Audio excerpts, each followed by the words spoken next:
Karmic Retributions of Beings in Jambudvipa, Chapter 4. Commentary. Jambudvipa is our southern continent of Jambudvipa. All living beings undergo retribution for whatever karma they created. Having sowed good causes, they reap good fruits. Having sowed evil causes, they reap evil fruits. These are karmic retributions. Sutra. At that time, Earth Star Bodhisattva said to the Buddha, "World Honored One, because I receive the awesome spiritual strength of the Buddha, first come one, I am able to divide my body and rescue beings who are undergoing karmic retributions everywhere in billions of worlds. If it were not for the great compassionate strength of the first come one, I would be unable to manifest such changes and transformations. Now the World Honored One has entrusted me with rescuing and liberating living beings in the six paths until Ajita becomes a Buddha. I accept the entrustment, World Honored One. Please have no further concern." Commentary.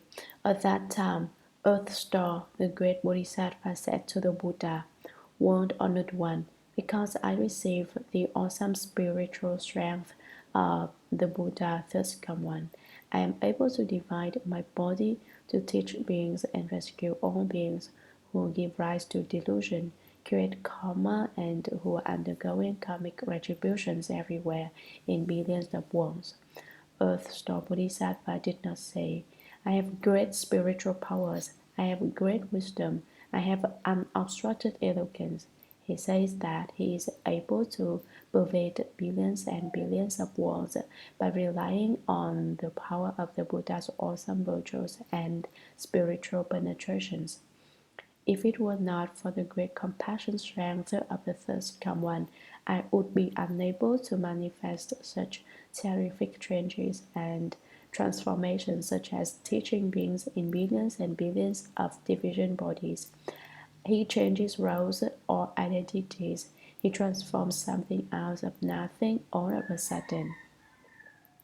Now the World Honored One has entrusted me with rescuing and liberating beings in the six paths of gods, humans, hells, hungry ghosts, animals, and asuras, until Ajita becomes a Buddha.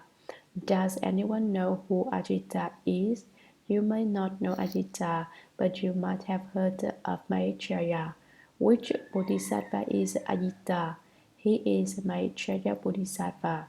Maitreya Bodhisattva's name means incomparably victorious. He can overcome everything. No one can defeat him. His name means something so powerful. It is no wonder no one can defeat him, since he smiles all day long and never gets angry.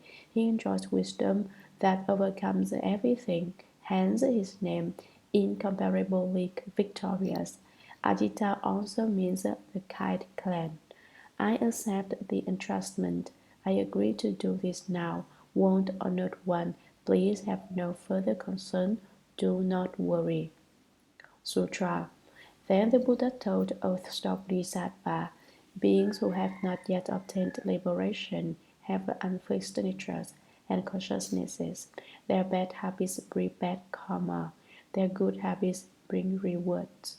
Reacting to situations by committing good or evil deeds causes them to turn in the five paths without a moment's rest. Throughout ends as numerous as the most, they remain confused, deluded, unobstructed, and afflicted by difficulties. They are like fish swimming through waters laced with nets. They may slip through and keep their freedom temporarily, but sooner or later they will be caught. I am concerned about such beings, but since you keep making extensive vows repeatedly throughout successive aeons to take such offenders across, what further worries need I have? Commentary. Then the Buddha Shakyamuni told Earth Star Bodhisattva, All beings who are still on the wheel of rebirth have not yet obtained liberation. They have unfixed natures and consciousnesses. They may have unwanted to they have may have wanted to study the Buddha Dharma originally, but once they do, they change their goal, which means they are unfixed in natures and consciousnesses. Their bad habits bring bad karma. Their good habits bring rewards. Reacting to situations by committing good or evil deeds causes them to turn into the five paths of hell beings, hungry ghosts, animals, asuras, and humans without a moment's rest. They become born according to their states and as they pursue states.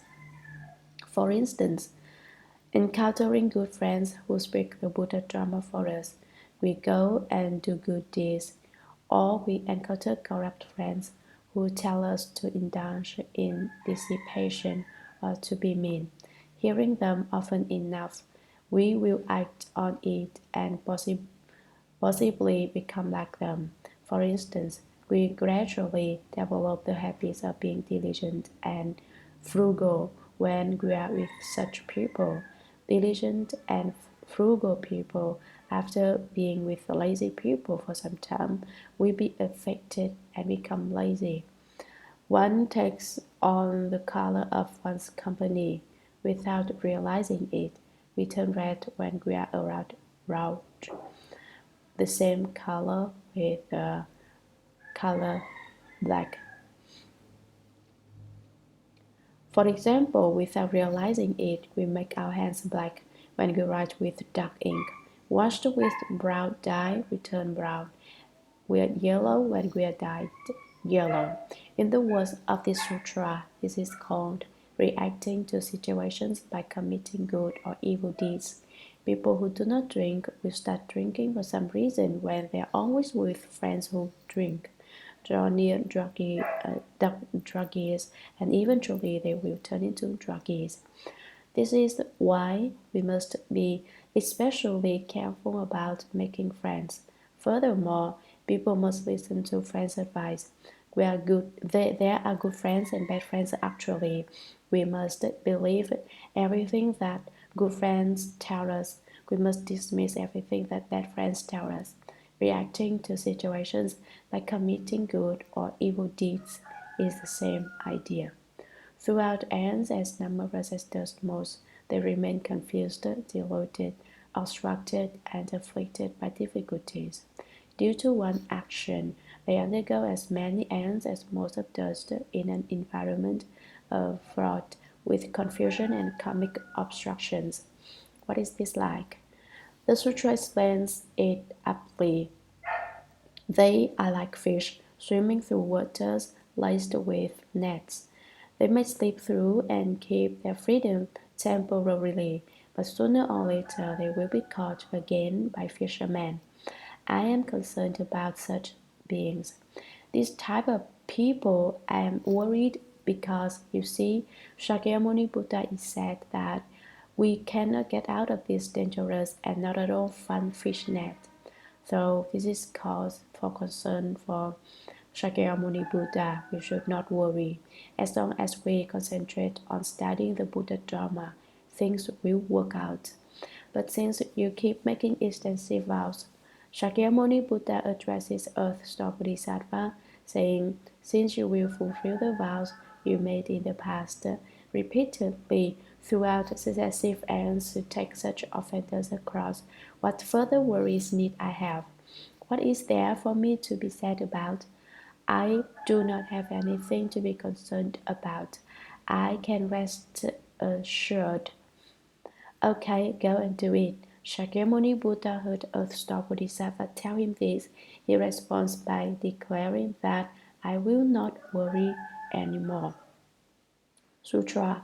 After that was said, a Bodhisattva Mahasattva in the assembly named Samadhi Self-Mastery King said to the Buddha, World Honored One, what vows has Earthstar Bodhisattva made during so many successive errands that now cause him to receive the World Honored One's special praise? We hope the World Honored One will tell us about this. Then the world-honored one replied to somebody's self-mastery king, listen attentively, and reflect well on the examples I am about to give you. Commentary. After that was said, Bodhisattva Mahasattva, great Bodhisattva too, in the assembly named somebody self-mastery king, who got his name because he reached self-mastery by cultivating samadhi. Not only did he reach a sense of ease, but the king among different types of ease. He said to the Buddha, World-honored one, what vows has Earth-star Bodhisattva made during so many successive ends that now cause him to receive the world-honored one's compassionate, earnest, and special praise? We hope the world-honored one will tell us about this briefly. Then the world-honored one at that time, Shakyamuni Buddha, replied to somebody self-mastery king, listen attentively, and reflect well on and remember the examples and detailed explanations I am about to give you. Sutra. One time, limitless Asamkhya's of Nayutas of inexpressible ends ago, a Buddha named all knowledge accomplished thus come one worthy of offerings, one of proper and pervasive knowledge, one perfect in clarity and conduct, well gone one, unsurpassed knight, who understands the world, taming and subduing hero, teacher of gods and people, Buddha, world-honored one, appeared in the world. That Buddha's lifespan was 60,000 ans. Commentary. One time. How far back in time? Limitless Asamkhya's of Nayutas. These are terms for ends and large figures. Of inexpressible ends ago, a Buddha named all knowledge accomplished thus come one appeared in the world. There are three types of knowledge: all wisdom, wisdom of various dharmas, and almost of wisdom. All wisdom includes the other two types of wisdom and is what is realized by the first come one. First come one is one of the 10 titles of the Buddha. One lay person asked me, are first come one Buddha and Amitabha Buddha different? Actually, Amitabha first come one, Shakyamuni Buddha first come one, medicine master first come one, all have first come one as part of their name. Just because one Buddha is named first come one, it does not mean another Buddha cannot have the name first come one. The Buddha has 10 titles. We may have a formal name that our elders call us by, then an informal name that our peers call us by. Lansra is a little that is heard by and wide as your reputation spreads.